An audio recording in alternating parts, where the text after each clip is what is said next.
ETF index mutual funds నేర్చుకుని stock మార్కెట్లో రాణించాలనుకుంటున్నారా? వెంటనే ఈ నెంబర్కి కాల్ చేయండి. వీసాలపై అమెరికా ప్రభుత్వ యుద్ధం ఇంకా కొనసాగుతూనే ఉంది. అమెరికా వెళ్ళాలి, అగ్రరాజ్యంలో చదువుకోవాలి అనేటువంటి కలలుగా మారిపోయేటువంటి సమయం దగ్గర పడుతున్నట్టుగానే కనిపిస్తుంది. గతంలో ఉన్నటువంటి నిబంధనలు, నియమాలు ప్రతి ఒక్కదాన్ని రివ్యూ చేయడం, వాటిలో మార్పులు చేయడం. మేక్ అమెరికా గ్రేట్ అగైన్ అని చెబుతూ వచ్చినటువంటి డొనాల్డ్ ట్రంప్ ప్రభుత్వం దానికి అనుగుణంగానే అమెరికన్స్కి అనుకూలంగా చట్టాల్లో మార్పులు చేసేటువంటి ప్రయత్నం చేస్తుంది. ఇప్పుడు విద్యార్థి వీసాల పైన కూడా ఆ పిడుగు పడుతుంది. అసలు ఏం మార్పులు రాబోతున్నాయి? మన విద్యార్థులకి భవిష్యత్తులో అమెరికా వెళ్ళి చదువుకోవాలంటే అది ఒక తీరని కలగానే మారిపోయేటువంటి అవకాశం ఉందా? విశ్లేషించే ప్రయత్నం చేద్దాం. మనతో పాటు లా రీసెర్చర్ భూమిరెడ్డి సాయి శ్రీనివాస్ రెడ్డి గారు ఉన్నారు. సాయి శ్రీనివాస్ గారు నమస్తే. నమస్తే సార్. ఈ స్టూడెంట్స్కి సంబంధించినటువంటి వీసాలు చాలా రోజులుగా చాలా రకాలుగా ఈ రిస్ట్రిక్షన్స్, నియంత్రణలు అన్నిటి గురించి డిస్కస్ చేస్తున్నాం. కానీ ఇప్పుడు విద్యార్థులకు ఇచ్చేటువంటి వీసాల్లో కూడా సమూలమైనటువంటి మార్పులు చేయబోతున్నారు. ఇదివరకులాగా వన్స్ స్టూడెంట్గా ఎంటర్ అయితే ఇప్పటివరకు పని చేస్తే పనిష్మెంట్ అనేవాళ్ళు. స్టూడెంట్గా వచ్చి మీరు పని చేయకూడదు కాబట్టి పని చేస్తే పంపించేస్తాం అన్నారు. ఇప్పుడు అసలు స్టూడెంట్గా వస్తే కూడా ఏ కోర్సుకు వస్తున్నారో ఆ కోర్స్ కంప్లీట్ అయిన తర్వాత ఇక అమెరికాలో ఉండడానికి అసాధ్యం అనేటువంటి పరిస్థితి వస్తుంది. చట్టాల్లో మార్పులు రాబోతున్నాయి అనేది న్యూస్. ఏంటి ఈ మార్పులు ఏంటి? ఏ విధంగా ఉండబోతున్నాయి? సార్ అంటే మీరన్నట్టు ఇదైతే ప్రస్తుతం జరుగుతున్న సిచ్యువేషన్‌లో అయితే అదైతే నిజంగానే ఉంది సార్. అంటే మీరు జస్ట్ చదువుకోవడానికి వస్తున్నారు. చదువుకున్న తర్వాత మీరు వెళ్ళిపోవాలి అనే విధంగానే ప్రస్తుతం ఉన్న రూల్స్ అయితే అలానే అమెండ్ అయితుంది గానీ, లేకపోతే ప్రపోజల్ గానీ జరుగుతున్నాయి సార్. ఇప్పుడు కొత్తగా వచ్చిన రూల్ ఏంటంటే సార్, F1 స్టూడెంట్స్‌కి మామూలుగా ఇండెఫినిట్ స్టే అనేది ఉంటున్నాయి సార్. అంటే మీరు సెవిస్ యాక్టివ్ పెట్టుకునేంత వరకు, మీరు కంట్రీలో లీగల్‌గా ఉన్నంత వరకు మీరు అన్‌లిమిటెడ్‌గా 20 సంవత్సరాలు గానీ, 30 సంవత్సరాలు గానీ, ఈవెన్ 40 సంవత్సరాలు కూడా ఉండొచ్చు. అంటే దానికి ఆ ప్రొవిజన్ అట్లాంటిది సార్. ఎందుకంటే చదువు అనేది ఈ రోజుతో కంప్లీట్ కాదు. ఇది 1978 నుండి వచ్చిన ఒక ప్రొవిజన్ సార్. ఇప్పుడు ఫర్ ఎగ్జాంపుల్ పీహెచ్‌డీ అనేది సుమారు 10 సంవత్సరాలు, 15 సంవత్సరాలు కొంతమంది చదువుతుంటారు కదా సార్. అంటే పెద్ద పెద్ద సబ్జెక్ట్స్ ఇవన్నీ. సో దాని పరంగా ఆ రోజు 1978లో ఈ రూల్ తీసుకొని రావడం జరిగింది సార్. అంటే స్టూడెంట్‌కి మామూలుగా మిగతా వీసాలకు మాత్రము డిఫరెన్స్ ఏంటంటే మీరు లిమిటెడ్ స్టేలో ఉండాలి. మేము అన్‌లిమిటెడ్ స్టేగా ఉండొచ్చు. మాకంటే సింపుల్ గా మనం ఎలా తెలుసుకోవచ్చు అంటే, మీరు I-94లో మామూలుగా మనము ఎంటర్ అయినప్పుడు మీకు B1 వీసా లేకపోతే B2 వీసా మీద వచ్చినప్పుడు మీకు 6 నెలల వ్యాలిడిటీగా ఉండి డేట్ అనేది వస్తది. స్టూడెంట్స్ కి ఎక్కడే గానీ DS అని వస్తది సార్. అంటే డ్యూరేషన్ ఆఫ్ స్టాటస్ అని. మీరు లీగల్ గా స్టాటస్ సెవీస్ అనేది మెయింటైన్ చేసుకున్నంత వరకు మీరు అమెరికాలో కొనసాగించు అనేది ముందు రూల్ ఉన్నది. ఇప్పుడు దాన్ని రిమూవ్ చేసేసి 4 సంవత్సరాలకి లేకపోతే 2 సంవత్సరాలకు, అంటే మీరు ఎన్ని సంవత్సరాలు చదువుకుంటున్నారు ఇక్కడ చదువు, అంత సంవత్సరాల వరకే మీకు ఇది ఇస్తామని చెప్పడం జరిగింది సార్. కానీ అంటే ఒకటి, ఇప్పుడు స్టూడెంట్స్‌కి కోర్సుని బట్టి సమయాన్ని డిసైడ్ చేస్తారు. 4 ఏళ్ళు పక్కాగా 4 ఏళ్ళే ఉండాలి. తర్వాత మళ్ళీ ఎక్స్‌టెన్షన్స్ ఉండవు అంటే, ఇప్పుడు ఒకవేళ కోర్స్‌లో డిలే జరిగినా, వేరే ఏదైనా కారణాల వలన ఫెయిల్యూర్స్ లాంటివి ఎదురైనా గానీ పరిష్కారాలు ఏమైనా ఉన్నాయా? ఇంత ముందర చాలా ఫ్లెక్సిబుల్‌గా ఉండేది అనేటువంటి అభిప్రాయం ఉంది. ఇప్పుడు పరిష్కారాలు ఏమైనా ఉన్నాయా కొత్త చట్టాల మార్పుల విషయంలో? సో యూజువల్ గా తనేం చెప్తున్నాడంటే సార్, అంటే మీరు ఎక్కువ చదవాలనుకుంటే, వీసా కన్నా ఎక్కువ చదవాలనుకుని మీరు ఎక్స్టెన్షన్ కి అప్లై చేయండి అంటున్నారు. I-539 అనేది ఒకటి ఉంటుంది సార్ ఎక్స్టెన్షన్. సో దాన్ని ఫైల్ చేసి మీకు ఎక్స్టెన్షన్ ఇస్తాము. దాని అనుగుణంగా అంటే మీరు ఏం చదవాలనుకుంటున్నారు, ఏం చేయాలనుకుంటున్నారు, మీరు ఈ రూల్స్ అబైడ్ అయినాయా లేవా అనే అవన్నీ క్యాలిక్యులేట్ చేసి I-539 ఫైల్ చేసిన తర్వాత మీకు ఎక్స్టెన్షన్ ఇస్తారు సార్. అంటే కొన్ని రోజులే. ఇప్పుడు ఫర్ ఎగ్జాంపుల్ మీకు 6 నెలల్లో చదువు అయిపోతుంది అనుకో, 6 నెలల వరకే మీకు ఆ ఎక్స్టెన్షన్ అనేది ఇవ్వడం జరుగుతుంది. కానీ అంటే ఇప్పుడు స్టూడెంట్స్‌కి వచ్చేసరికి కాలేజీలో అంటే క్యాంపస్‌లో బయట పని చేయొద్దు అనేది ఒక కండిషన్ ఉంటుంది. F1 వీసాలకి ఒక స్పెషల్ కేటగిరీ కింద ట్రీట్ చేస్తూ వచ్చారు ఇప్పటిదాకా. ఇది రెగ్యులర్ వీసా లాగా అయిపోతుంది. టూరిస్ట్ వీసా లాగా అయిపోతుంది కదా!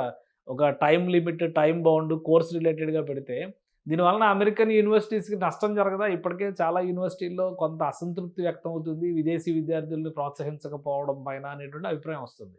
సో ఈ కొత్త నిబంధన మళ్ళీ ఒక గుదిబండ అవుతుందా? సార్ అంటే ఇప్పుడు ప్రస్తుతం ఉన్న సిట్యుయేషన్స్ లో అయితే మీరు చెప్పినట్టయితే యూనివర్సిటీస్ కి అంటే ఈసారి ఈ ఫాల్ ఇంటేక్ అయితే చాలా తక్కువ స్టూడెంట్స్ వచ్చారు సార్.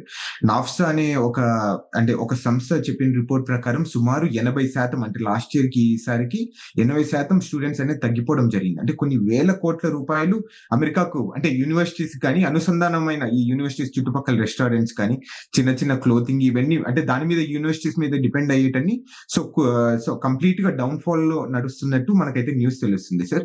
అంటే దీని ద్వారా మీరు చెప్పినట్టు తప్పకుండా యూనివర్సిటీస్ అయితే సస్టైన్ అవుతాయా లేవా అనేది కూడా కొన్ని ఒక అనాలిసిస్ అయితే మనం చేయాల్సింది ఉంటుంది. సో ఇప్పుడు ఇది గో అహెడ్ అంటే ఇక డెసిషన్ అయిపోయింది. చట్టం అయిపోతుంది అనేది ఉందా? లేదా ఇంకా ఏమన్నా చర్చలు, తర్జన భర్జనలు లేదంటే లీగల్ ఆస్పెక్ట్‌లో హోల్డ్ చేయడానికి? ఎందుకంటే గతంలో కొన్ని నిర్ణయాలను కూడా కోర్టులు వ్యతిరేకించినటువంటి దాఖలాలున్నాయి. సో, ఈ డెసిషన్స్ పైన ఉన్నటువంటి స్టేటస్ ఏంటి? సార్ యూజువల్‌గా ఇప్పుడు జస్ట్ ప్రపోజల్ స్టేజ్‌లో ఉంది సార్. ప్రపోజల్ అయిన తర్వాత అంటే ఒక 2, 3 రోజులకి పబ్లిక్ కామెంట్స్ కని పిలుస్తారు సార్. అంటే ఈ యూనివర్సిటీస్ కానీ లేకపోతే మీలాంటి మన వ్యక్తులు గాని అంటే దీనివల్ల సఫర్ అయ్యే స్టూడెంట్స్‌ని రిప్రజెంట్ చేయడానికి అక్కడ మనం అనేది పబ్లిక్ కామెంట్స్ అనేది ఇవ్వచ్చు. అంటే దాన్ని ఆల్‌మోస్ట్ 30-60 డేస్ ఇస్తారు సార్. అంటే మాక్సిమం 60 డేస్ ఇస్తారు. 60 డేస్ తర్వాత వాళ్ళు వీళ్ళిచ్చిన ప్రపోజల్స్‌ని తీసుకొని మళ్ళా వీళ్ళు ఒక అంటే ఫైనల్ డ్రాఫ్ట్ రెడీ చేసిన తర్వాత 30 డేస్ లోపల దీన్ని ఇంప్లిమెంటేషన్ అనేది చేస్తున్నారు. అంటే ఇప్పుడున్న ప్రాసెస్ ప్రకారం వెళ్ళిపోతే నెక్స్ట్ ఇయర్ లైక్ ఏప్రిల్ గాని మార్చ్ లోపల ఇది ఇంప్లిమెంట్ అయ్యే అవకాశం అయితే చాలా ఎక్కువ కనిపిస్తున్నాయి సార్. అంటే ఇమిగ్రేషన్ ది తప్పకుండా మినిమం ఎట్లా కాదనుకున్నా గానీ 8 నుండి 10 నెలలు టైం పడుతుందంటే సార్. అంటే మామూలుగా చాలా ఫాస్ట్ గా నడుస్తుంది కాబట్టి సో మేబీ లైక్ మార్చ్ కి ఇంప్లిమెంట్ అయ్యే అవకాశం ఉంది సార్ ఇది. ఓకే. ఇంకొకటండి, ఇప్పుడు దీంతో పాటు ఫారిన్ కరస్పాండెన్స్ విషయంలో కూడా కొన్ని మార్పులు చేయబోతున్నట్టుగా చెప్పారు. ఇప్పుడు స్టూడెంట్స్ కంటే ఈ F1 వీసాలు అవి వాటికి సంబంధించి సిస్టమ్ అంతా కూడా స్ట్రీమ్‌లైన్ చేస్తున్నారు. ఫారిన్ కరస్పాండెంట్‌కి సంబంధించి ఐ వీసాల ప్రాసెస్ ఉంటుంది.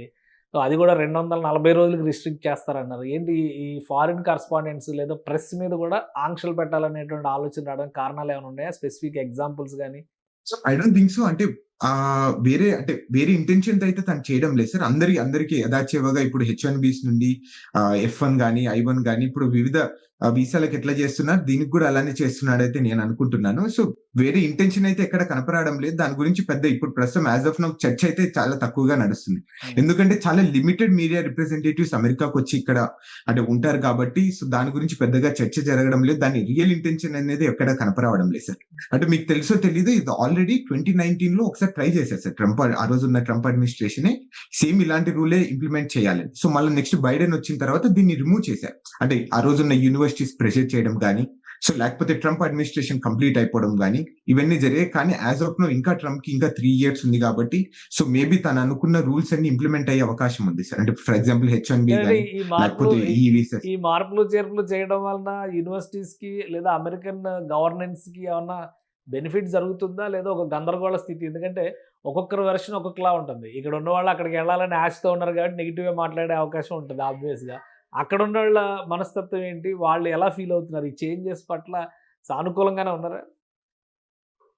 అంటే యూజువల్‌గా ఎలా సానుకూలంగా ఉంటారు సార్? అంటే స్టూడెంట్స్‌కి రావడం వల్లనే కదా సార్. ఏ ఎకనామీ అయినా గాని అంటే ఇర్రెస్పెక్టివ్ ఆఫ్ ద అంటే అమెరికన్ గాని, కెనడా గాని, ఇండియా గాని సో విద్యార్థులు రావడం వల్లనే ఆ చాలా పబ్లిక్ యూనివర్సిటీ సస్టైన్ అయ్యే అవకాశం ఉంది. ఇప్పుడు ఆ డబ్బులనేది రాకపోతే ఎలా సస్టైన్ అయితదని కూడా ఒకసారి వీళ్ళు కూడా ఆలోచిస్తారు. అంటే ఇప్పుడు మేము ఫీజు కట్టడం వల్లనే ఇప్పుడు అంటే చాలా మంది మనమంటే మేమని కాదు. సో ఆ యూనివర్సిటీస్‌లో ఉన్న ఎంప్లాయీస్‌కి జీతాలు గాని, లేకపోతే యూనివర్సిటీస్ మెయింటెనెన్స్ కానీ ఇవన్నీ నడుస్తది. అదే లేకపోతే యూనివర్సిటీస్ ఎలా సస్టైన్ అయితదని మెయిన్ ఆర్గ్యుమెంట్. అంటే ఇది ఎప్పటి నుండో యూనివర్సిటీస్ విపరీతమైన గాని అగైన్స్ గా మాట్లాడుతూ వస్తున్నాయి. అంటే ఇప్పుడు కూడా తప్పకుండా యూనివర్సిటీస్ అన్ని అగైన్స్ గా మాట్లాడతాయి అయితే నేను అనుకుంటున్నాను. అంటే ఇప్పుడు ఈ కండిషన్స్ వలన ఎక్కువ లాస్ అయ్యేది ఇండియన్ స్టూడెంట్సా? లేదా ఓవరాల్‌గా వరల్డ్ కమ్యూనిటీలో అమెరికాకి వచ్చేవాళ్ళు ఇండియన్స్ మెజారిటీ ఉండి ఉండొచ్చు. లేదా ఒక మేజర్ షేర్ కింద నిలబడి ఉండొచ్చు.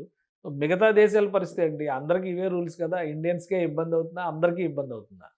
అందరికీ ఇట్లనే ఇబ్బంది అయితది సార్. అప్పుడు ఏమైతదంటే కొంచెం ఎప్పుడైనా గాని ఈ స్టూడెంట్స్ మీద ఈ బ్యూరోక్రాట్స్ కానీ, ఈ ప్రాసెసింగ్ గాని, లేకపోతే ఈ కాస్ట్ ఎక్కువ కావడం గాని, ఈ అన్సర్టనిటీ వచ్చినప్పుడు ఏమైతదంటే మన భారతీయులు గాని, వివిధ దేశాలస్తులు ఉన్న విద్యార్థులు గాని వేరే దేశాలకెళ్ళే అవకాశం ఉంది సార్. అంటే ఫర్ ఎగ్జాంపుల్ కెనడా గాని సో కెనడా ఈజీగా స్టూడెంట్స్‌ని ఆహ్వానిస్తుంది. లేకపోతే ఆస్ట్రేలియా గాని, లేకపోతే చైనా గాని చైనా కూడా చెప్తుంది.